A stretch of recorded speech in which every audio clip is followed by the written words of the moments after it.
நம்முடைய ஆண்டவராகிய இயேசு கிறிஸ்துவின் கிருபையும் பிதாவாகிய தேவனுடைய அன்பும் பரிசுத்த ஆவியானவருடைய ஐக்கியமும் நாம் ஒவ்வொருவருடனும் இருந்து ஆசீர்வதித்து காப்பதாக நாம் கண்களை மூடி ஜெபம் செய்வோம்.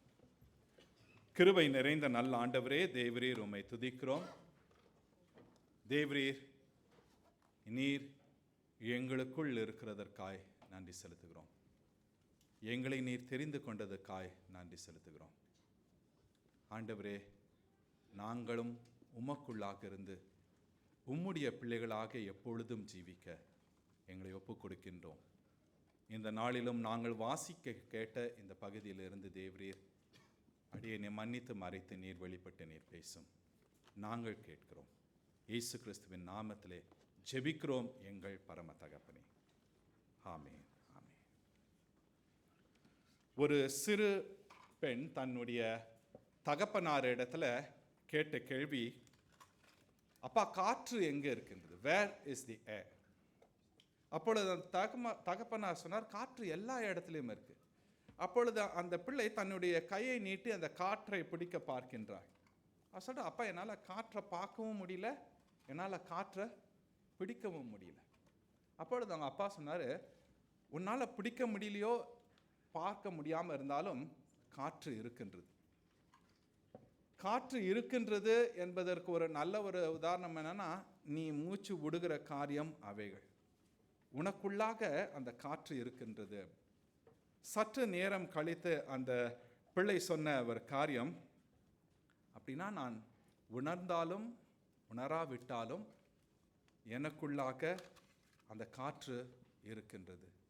ஆமாம், அதனை தான் இந்த நாளிலே அப்போஸ்தலர் 17வது அதிகாரம் 28வது வசனத்தில் பவுல் சொல்லுகிற காரியமாக பார்க்கிறோம்.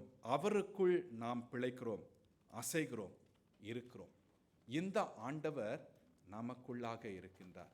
நம்மளால் பார்க்க முடியல, நம்மளால் தொட முடியல அப்படின்றதுனால ஆண்டவர் இல்லைன்ற அர்த்தம் கிடையாது. இந்த ஆண்டவர் நமக்குள்ளாக இருக்கின்றார். அவர் நமக்குள்ளாக இருக்கிறதுனால தான் நாம் பிழைக்கிறோம், அசைகிறோம், இருக்கிறோம். இந்த பகுதியை இந்த நாளிலே நாம் வாசிக்க கேட்டோம். அப்போஸ்தலர் 17வது அதிகாரம் 22வது வசனத்திலிருந்து நாம் வாசிக்க கேட்டோம். ஆனால் முதலாவதாக இந்த பகுதியினுடைய பின்னணியையும் சற்று பார்ப்பது அவசியமாக இருக்கின்றது. எனவே தொடர்ந்து நாம் பார்க்கின்ற இந்த பகுதியை நாம் புரிந்து கொள்ளலாம். இந்த இடத்துல பார்க்கும் பொழுது பவுல் தெசலோனிக்கா மற்றும் பெரியா இடங்களிலிருந்து அவர் வெளியேற்றப்படுகிறார். அங்கே ஒரு அமளி இல்லைன்னா ஒரு கலகம் ஏற்படுகிறது. காரணம் என்னென்றால், இயேசுதான் மேசியா என்று பிரசங்கித்தார். இதனால் அவருக்கு அங்கே அமளி ஏற்படுகின்றது. அங்கே இருக்கிற விசுவாசிகள் அவரை அங்கிருந்து வெளியே கொண்டு செல்கிறார்கள் இன்னொரு கிரேக்க பட்டணமாகிய அத்தேனே என்ற பட்டணத்துக்கு. they take him to Athens, another city in Greek. So இந்த ஏத்தேன் என்ற பட்டணம் பார்க்கும் பொழுது இது ஒரு கிரேக்க பட்டணம். எனவே அது பழைய நிறைய கலாச்சாரங்கள் கொண்ட ஒரு பட்டணம். அது மாத்திரமல்ல, இது ரோமர் ஆட்சியில் இருக்கிறதுனால ரோமரும் சரி கிரேக்கரும் சரி அங்கே இருக்கிற நிறைய ஞானவான்கள், there are a lot of philosophers they were there. இவர்கள் ஞானவான்களாக இருந்தாலும் இவர்கள் நிறைய காரியங்கள் செய்கிற காரியங்கள் என்ன, பாரம்பரியமாக கலாச்சாரமாக ஒரு சில காரியங்கள், மூட நம்பிக்கைகள். அது மாத்திரமல்ல, இவர்கள் இடத்துல ஒழுக்கக்கேடு இருந்துச்சு. there was tradition, there was superstition and there was immorality in Athens. இந்த மக்கள் இருக்கின்ற இந்த ஏத்தேன் பட்டணத்துக்கு பவுல் வருகிறார். அப்போ அந்த அத்தேனே பட்டணத்தில் பவுல் காத்து கொண்டு இருக்கிறது, சீலாவும் தீமோத்தேயும் அங்கே வருவார்கள் என்று காத்து கொண்டு இருக்கின்றார். இப்படியாக அவர் காத்து கொண்டு இருக்கிற வேளையிலே அப்போஸ்தலர் 17-16 ஒரு வாசியுங்கள். verse 16.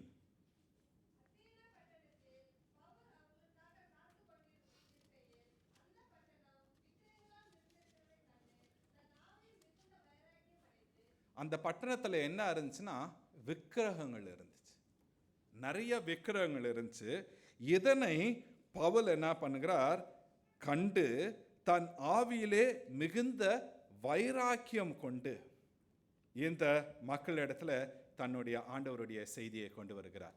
பவுல் அங்கே இருக்கிற தேவாலயத்தில் மாத்திரமல்ல, அங்கே இருக்கிற மற்ற இடங்களிலும் பவுல் அங்கே சென்று அந்த சந்தை வெளிகளிலும் 17வது வசனத்தில் பார்த்துட்டீங்கன்னா அங்கேயும் சென்று இந்த கிறிஸ்துதான் மேசியா என்ற சத்தியத்தை அவர்கள் சொல்லுகிறார்கள்.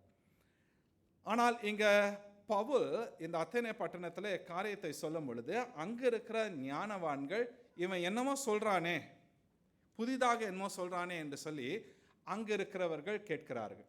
அங்க 2 விதமான பிரிவுகள் உண்டு, இல்ல ஞானவான்கள், பிலாசபர்ஸ்.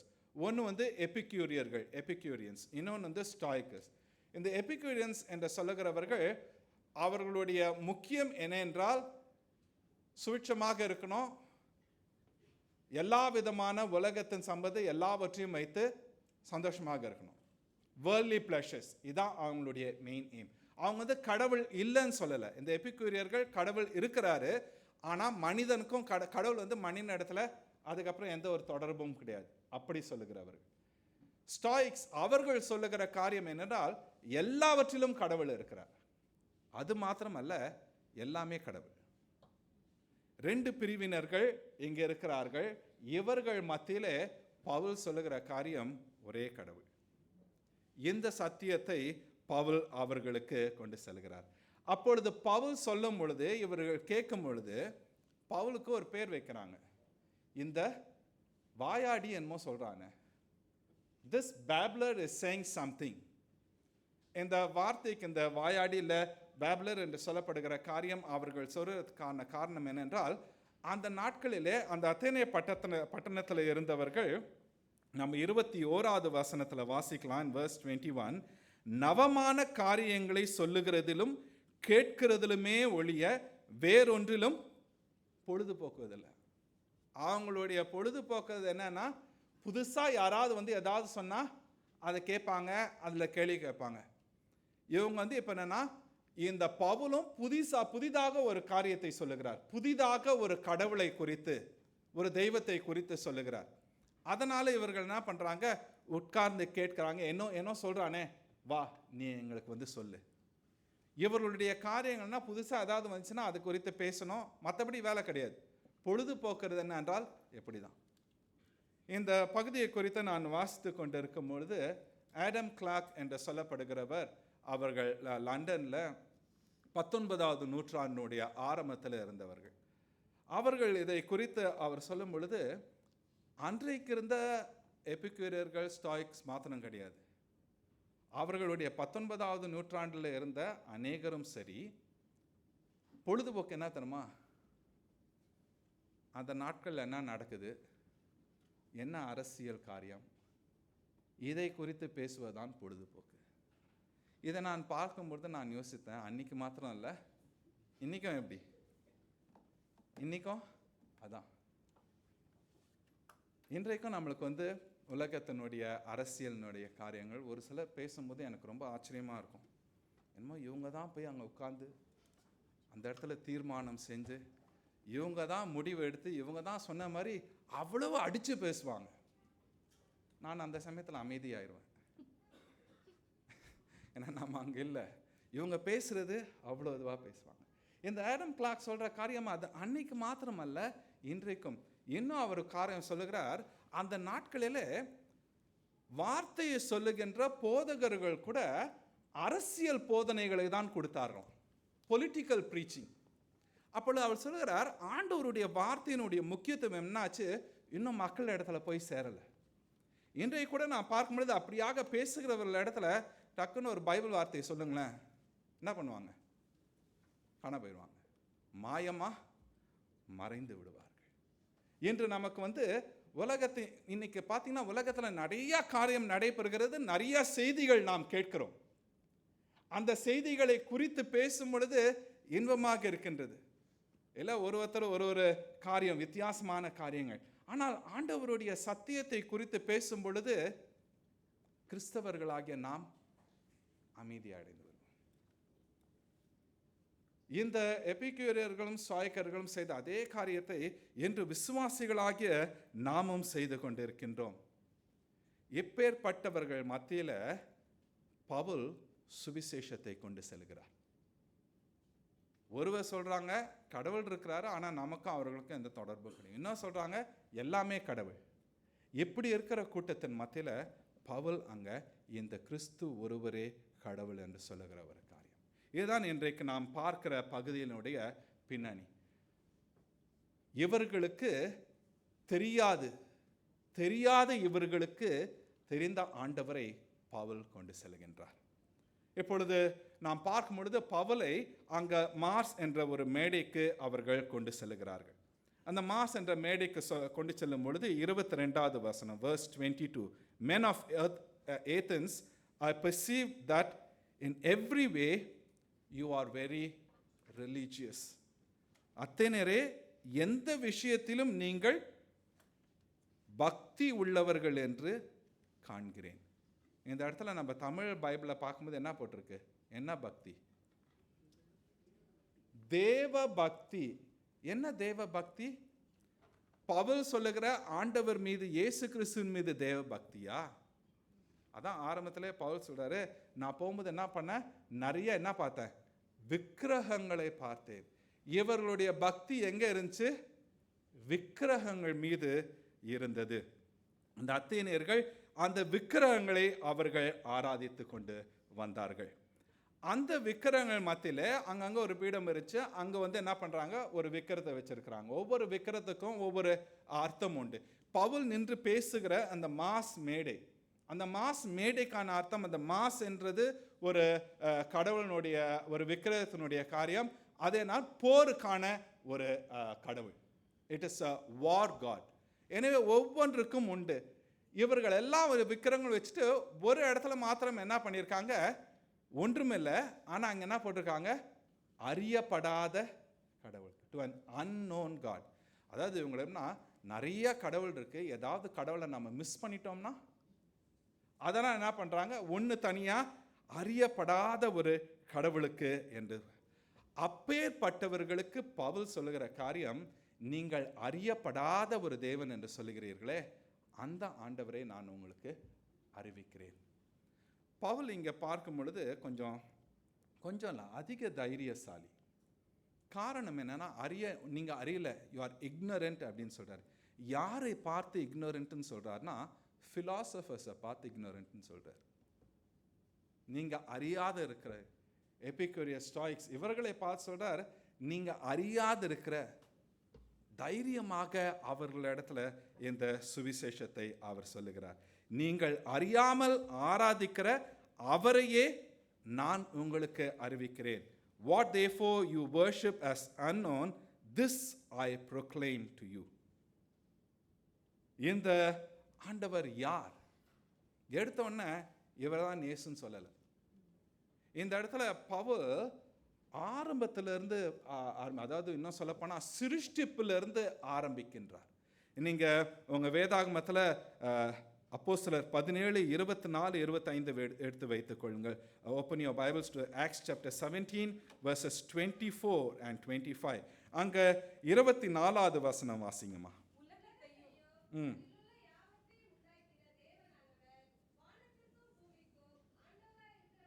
உலகத்தை இப்போ என்ன சொல்றாரு?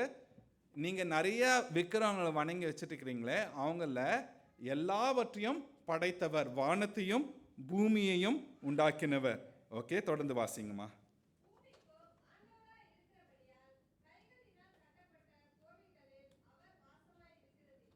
நீங்க என்ன பண்ணியிருக்கிறீங்க? நிறைய விக்கிரகங்களுக்கான ஆலயங்களை கட்டி வச்சிருக்கிறீங்க. இப்ப அவர் சொல்றாரு, அப்பேற்பட்ட இடத்துல ஆண்டவர் என்ன பண்ணுவாராம்? வாசமா இருக்கிறதில்லை. பழைய ஏற்பாட்டில் கூட ஒருத்தர் என்ன சொன்னார்? நான் கடவுளுக்கு என்ன பண்ணணும்? ஒரு தேவாலயத்தை கட்ட வேண்டும் என்று விருப்பப்பட்டார். யார் அது விருப்பப்பட்டார்? தாவீது விருப்பப்பட்டார். கடவுள் என்ன சொன்னார்? கட்டு தாவீது, நீ கட்டுற அந்த தேவாலயத்தில் நான் வாசம் பண்ணுவேன்னு சொன்னாரா? ஆண்டவருக்கு பிரகாரமாக அந்த ஆலயம் எது? யார் அந்த ஆலயம்? நாம தான். ஆண்டவர் எங்க வாசம் செய்கிறார்? கட்டடங்கள் இல்லை, மனிதர் கட்டுகிற கட்டடங்கள்ல, அவர் கட்டுகிற கட்டணமாகிய நம்மிலே நம்முடைய ஆண்டவர் என்ன பண்ணுகிறார்? வாசம் செய்கிறார். பவுல் இந்த காரியத்தை அவர்களிடத்துல இந்த 24வது வசனத்துல மனிதர்கள் கட்டுகிற ஒரு காரியம் அல்ல. முதல்ல யார் கடவுள்? எல்லாவற்றையும் படைத்தவர். ரெண்டாவது, யார் கடவுள் இல்லை? நீங்க கட்டுற கட்டடத்துல வாசிக்கிறவர் கடவுள் இல்லை. ரெண்டாவது 25வது வசனம் வாசிங்க.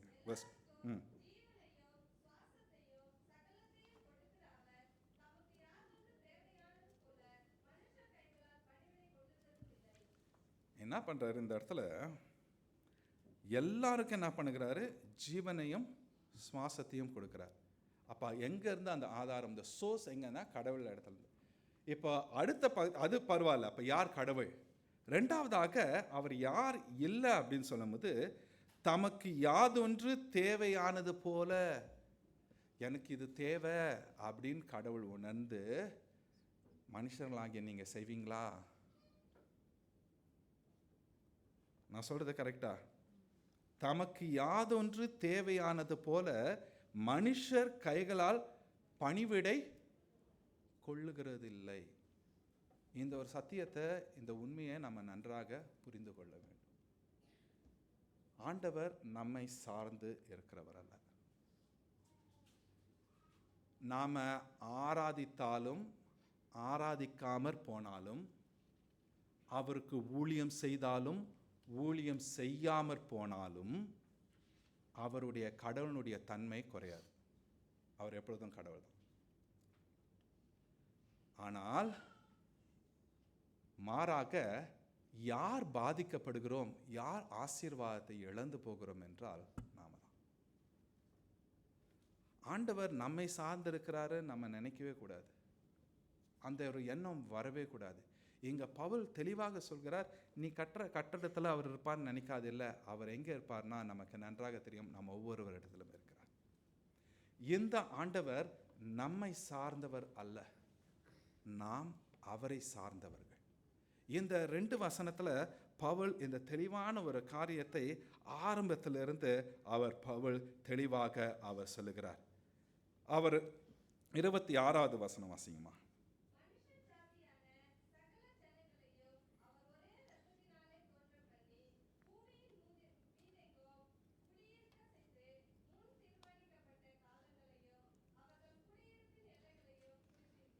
இவர் படைத்தவர் மாத்திரமல்ல, இவர் இந்த உலகத்தின் ஒவ்வொரு காரியங்களிலும் ஈடுபடுகிறவர். அந்த எங்கெங்க எல்லைகள், what are the borders, what are the boundaries, யார் யார் எங்கே இருக்கணும், எல்லா காரியங்களிலும் இந்த ஆண்டவர் ஈடுபடுகிறார். நீங்கள் இருக்கிறீங்களே இப்போ கிரேக்கில், இதை ஆண்டவர் உங்களை இங்கே வைத்திருக்கின்றார். இப்போ நாம் இங்கே இருக்கிறோம், இது யாருடைய சித்தம் என்றால் ஆண்டவருடைய சித்தம். நம்முடைய பலத்தில் நாம் இங்கே இருக்கிறோம் அப்படின்னு எண்ணினோமே என்றால் ஆண்டவரை நாம் ஒதுக்கி விட்டோம். எந்த ஒரு சூழ்நிலையிலும் நாம் அதை அப்படியாக யோசிக்கக்கூடாது. என்னுடைய படிப்பு, என்னுடைய பலன், இதனால் நான் இங்கே இருக்கிறேன், இல்லை, கிடையாது. ஆண்டவருடைய கிருபை, ஆண்டவருடைய ஆசீர்வாதம், இந்த ஒரு கிருபையில் நாம் இங்கே இருக்கின்றோம் என்பதை நாம் உணர வேண்டும். பவுல் தொடர்ந்து அவர்களிடத்துல 27வது வசனத்தில் வாசிங்களேன். கர்த்தராகிய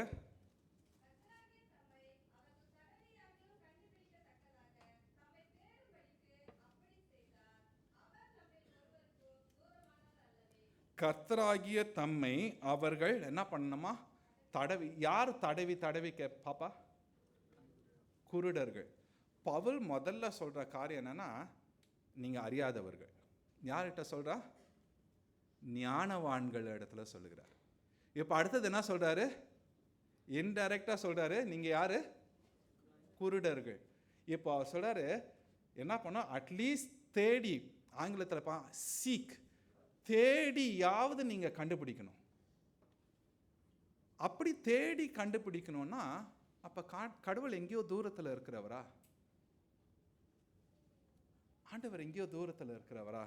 அந்த வசனத்தில் 27வது வசனத்தில் கடைசியாக சொல்லுகிற அந்த சுவிசேஷம் பாருங்க, அவர் நம்ம ஒருவருக்கும் தூரமானவர் அல்லவே. அப்ப கடவுள் எங்க இருக்கிறார்? அவர் எங்கேயோ இருக்கிறவர் அல்ல. இந்த ஆண்டவர் எங்கே இருக்கிறார்? நம்மில் இருக்கிறார்.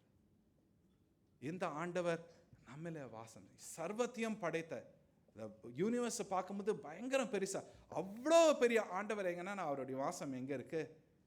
நம்மளே இருக்கின்றார். இந்த ஆண்டவர் நம்மில் இருக்கின்றார். உலகத்துல இந்த கிரேக்க மக்கள் இல்லை அந்த அத்தேனியர்கள் போல நிறைய விக்கிரகங்கள் உண்டு. அதனால அவர்களுக்கு எது சரியான கடவுள், யார் கடவுள் என்பது தெரியாமல் குழம்பி போய் இருக்கிறார்கள்.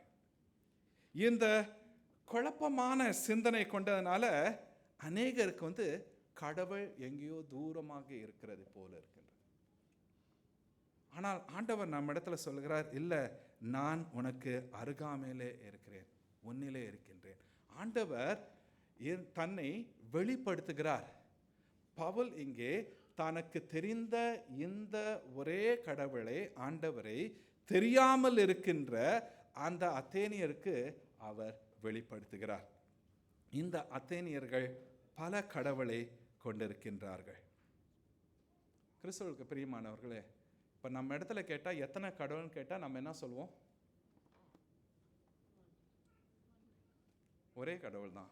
ரொம்ப யோசிக்கிறீங்க. ஒரே கடவுள் தான். கஷ்டமான ஒரு கேள்வியே கிடையாது. ஏன் எவ்வளோ யோசிக்கிறீங்கன்னு தெரியல. எத்தனை கடவுள் நமக்கு? ஒரே கடவுள் தான்.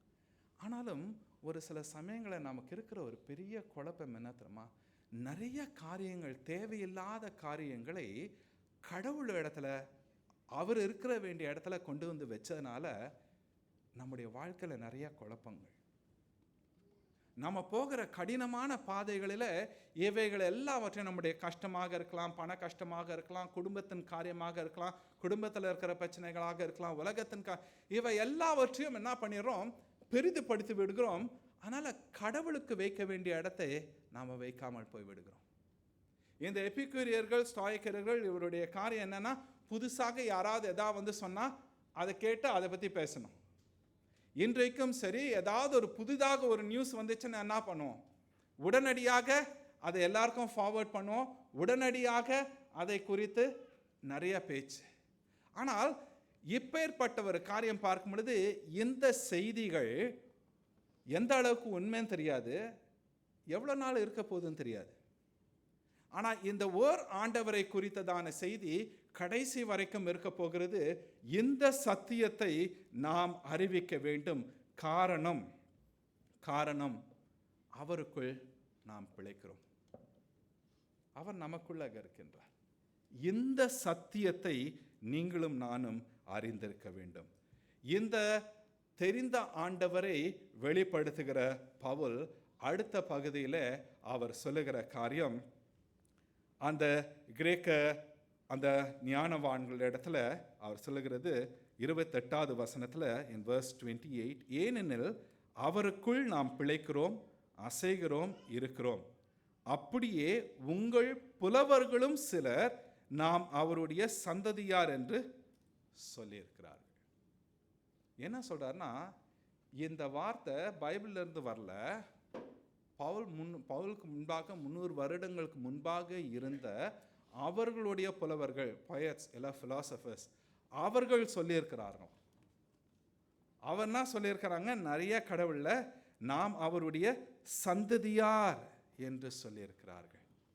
சந்ததியார், ஆண்டவருடைய பிள்ளைகள் என்று சொல்லியிருக்கிறார்கள்.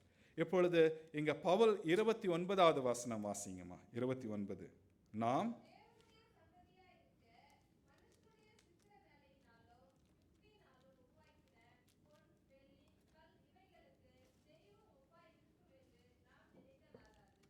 பாருங்களேன், இப்போ சொல்றாரு, அவங்க முன்கூட்டியே சொல்லியிருந்திருக்கிறாங்க அவருடைய சந்ததியார் இல்லை, ஒரு கடவுள் நாம் அவருடைய சந்ததியார் என்று. இப்பொழுது பவுல் அடுத்த வசனத்திலே சொல்லுகிறார், நாம் யாருடைய சந்ததி? பவுல் எப்படி அந்த இடத்துல அந்த வசனத்தை தெளிவாக அங்க சொல்லுகிறார். நீங்க நினைக்கிறீங்க பல விக்கிரகங்கள், அந்த விக்கிரகங்களுடைய சந்ததி. ஆனா பவுல் இங்க சொல்றது யார்? நாம் தேவனுடைய சந்ததியாராய் இருக்கின்றோம். தேவனுடைய சந்ததியார் என்றால் என்ன? தேவனுடைய சந்ததியார், ஆஃப் ஸ்பிரிங் ஆஃப் காட். ஆண்டவருடைய சந்ததியார் என்றால் நாம் ஆண்டவர் உருவாக்கப்பட்டவர், ஆண்டவர்னால் உருவாக்கப்பட்டவர்கள். அவர்தான் நம்மளுக்கு இருக்கின்ற இந்த ஜீவனுக்கு, இந்த உயிருக்கு அவர்தான் ஆதாரம். நாம் அவருடைய சாயலில் படைக்கப்பட்டிருக்கிறவர்கள். அது மாத்திரமல்ல, நாம் எல்லாவற்றிலும் அவரை சார்ந்திருக்கிறவர்கள். பிள்ளைகள் பார்க்கும் பொழுது பெற்றோரை எல்லாவற்றிலும் சார்ந்திருப்பார்கள். ஒவ்வொரு காரியத்திலும் பிள்ளைகள் பெற்றோரை அப்படியாக நாம் ஆண்டவருடைய பிள்ளைகள் ஆண்டவரை எல்லாவற்றிலும் நாம் சார்ந்திருக்கிறவர்களாக இருக்கின்றோம். அவருக்குள் நாம் பிழைக்கிறோம், அசைகிறோம், இருக்கின்றோம், ஆண்டவருடைய பிள்ளைகள் என்பதை நாம் எல்லா சூழ்நிலைகளிலும் நாம் அறிந்து கொள்ள வேண்டும். இந்த இடத்துல 29வது வசனத்துல, நான் தேவனுடைய சந்ததியாக இருக்க மனுஷருடைய சித்திர வேலையினாலும் யுக்தியினாலும் உருவாக்கின பொன், வெள்ளி, கல் இவைகளுக்கு தெய்வம் ஒப்பாயிருக்கும் என்று நாம் நினைக்கலாகாது. இன்றைக்கு ஆராதனையில் நீங்கள் கவனிச்சிங்களா என்னன்னு தெரியல, கொயர் ஒரு பாட்டு பாடினாங்க, ஜப பாடல். என்ன பாடல்? பேசும் தெய்வம் நீ, பேசாத கல்லோ மரமோ நீரல்ல, பேசும் தெய்வம் நீர். அருமையான ஒரு பாடல். இந்த பாடலில் கடைசியாக ஒரு காரியம், அதில் நிறைய காரியம். என்னை படைத்தவர் நீர், என்னை வளர்த்தவர் நீர், என் பாவம் நீக்கி என்னை குணமாக்கி என்னோடு இருப்பவர் நீர். அழகாக இந்த காரியத்தை அந்த அம்மா, அவங்க ஆக்சுவலி இந்த பாட்டு யார் எழுதினார்கள் என்று இதுவரைக்கும் தெளிவாக தெரியாது. ஆனால் இது சிஸ்டர் பத்மா முதலியார் எழுதினதாக அநேகர் சொல்லப்படுகிறார்கள். எனவே கல்லோ மண்ணையோ வணங்குகிறதல்ல, அவைகளையும் உண்டாக்கின ஆண்டவரை வணங்குகின்றோம். பவுல், நீங்க தெரியாத ஆண்டவன் சொல்றீங்களே, இவர் எல்லாவற்றையும் படைத்தவர். இவர் எங்க இருக்கிறாரு? கட்டடத்தில் இல்லை, இவர் நாம் ஒவ்வொருவரிடத்திலும் வாசம் செய்கிறார். இவர் ஒரு கல்லோ மண்ணோ ஜீவன் இல்லாதவர் அல்ல, ஜீவன் உள்ளவர். இவரனால ஜீவன் பெறுகிறீர்கள் என்று சொல்லுகிறார்.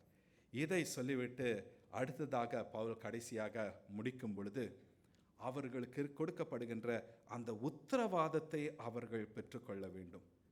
தெரியாத, நீங்கள் இப்போ இருக்கிறது என்னென்றால், இந்த 30வது வசனத்தில் verse 30, அறியாமையுள்ள காலங்களை, நீங்கள் இது வரைக்கும் எப்படி இருந்தீங்க? அறியாமையின் காலங்கள். ignorance, you are in the time of ignorance. இது வரைக்கும். இப்போ சத்தியம் உங்களுக்கு என்ன பண்ணாயிடுச்சு? சொல்லப்பட்டாயிடுச்சு. இனிமேல் என்ன சொல்ல முடியாது? எனக்கு தெரியாது சொல்ல முடியாது. இப்பொழுது உங்களுக்கு அக்காரியங்கள் ஆண்டவர் வெளிப்படுத்தியிருக்கின்றார். அப்போ ஆண்டவர் தன்னை வெளிப்படுத்தும் பொழுது மனிதர்களாகிய நாம் என்ன செய்ய வேண்டும்? அந்த 30வது வசனம் வாசிங்கம்மா.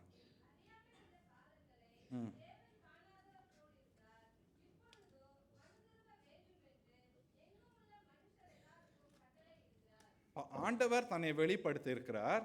அப்ப மனிதர்கள், நம்மளுடைய காரியம் என்ன? இந்த வசனம் என்ன சொல்லுது? நாம மனம் திரும்ப வேண்டும். ஆண்டவர் தன்னை வெளிப்படுத்தும் பொழுது, ஆண்டவர் ஏன் தன்னை வெளிப்படுத்துகிறார்? தன்னுடைய பிள்ளைகள் தன்னை விட்டு தூரமா போயிட்டாங்களே, தன்னுடைய பிள்ளைகள் தன்னிடத்துல வர வேண்டும். மனம் திரும்பி தன்னுடைய பிள்ளைகள் தன்னிடத்துல வர வேண்டும். இந்த கிரேக்கர்கள் ஆண்டவருடைய பிள்ளைகளா? யூதர்கள் ஆண்டவருடைய பிள்ளைகளா? நீங்களும் நானும் ஆண்டவருடைய பிள்ளைகளா? இந்த ஆண்டவர் வெறும் யூதர்களுக்கு மாத்திரம்தான் கடவுளா? கிரேக்கர்களுக்கு கடவுள் இல்லையா? புறஜாதியாருக்கு கடவுள் இல்லையா? ஆண்டவர் இந்த கிரேக்கர்களும் தன்னிடத்துல வர வேண்டும். பவுலை அங்கே அனுப்புகிறார். பவுல் இந்த சத்தியத்தை அவர்களுக்கு அவர் அங்கே கொண்டு செல்லுகிறார். பவுல் அங்கே சொல்லுகிற காரியம் இது மாத்திரமல்ல, மேலும் ஒரு நாளை குறித்திருக்கிறார். Yet fixed a day. இதுவரைக்கும் நீங்க என்ன பண்ணீங்க? You are living in days of ignorance. அறியாத காலங்களிலே வாழ்ந்து கொண்டிருந்தீர்கள். எப்பொழுது என்ன பண்ணியிருக்கிறார்? A fixed day. What is that fixed day? குறிக்கப்பட்ட காலம் என்ன? அவருடைய வருகை, இரண்டாவது வருகை. அந்த குறிக்கப்பட்ட காலத்தில் என்ன நடைபெறும்? மேலும் ஒரு நாளை குறித்திருக்கிறார். அதிலே அவர் தாம் நியமித்த மனுஷனை கொண்டு பூலோகத்தை நீதியாய் நியாயம் தீர்ப்பார்.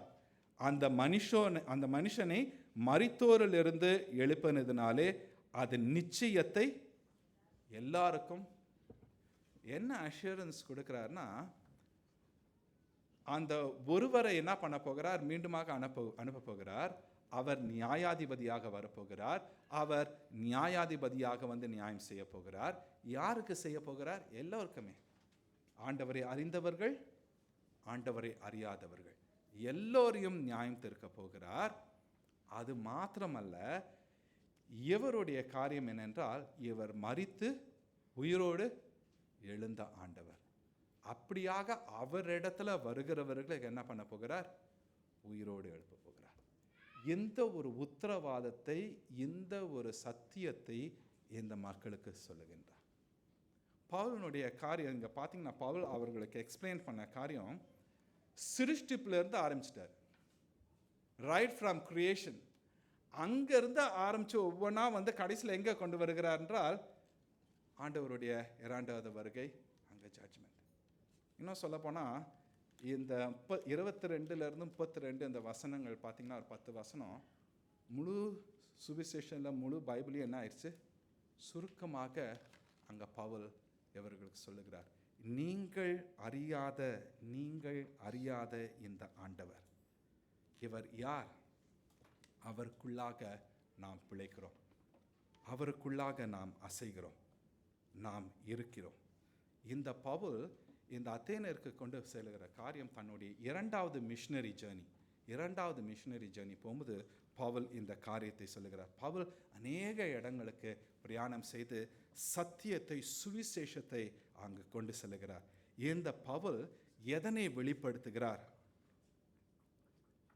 ஆரம்பத்தில் நான் சொன்ன அந்த ஒரு கதையில், அந்த தகப்பன் அந்த மகளுக்கு காற்றை குறித்து அவர் விளக்கம் சொல்லுகிறார்.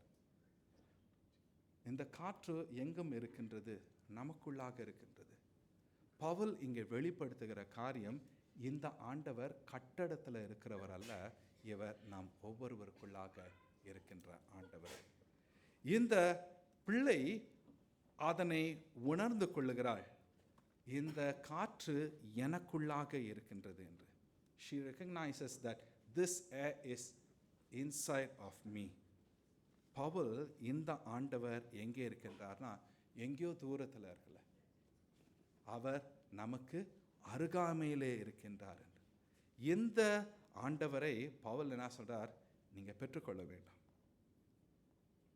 சுவாசிப்பது, இந்த பிள்ளை காற்றை குறித்து சொல்லும் பொழுது, அப்போ நான் சுவாசிக்கிறேன்னா அந்த காற்று எனக்குள்ள, ஆமாம் சுவாசிக்கின்றோம். சுவாசிக்கின்றது காரியம் என்னன்னா, when we breathe, it is an act of trust.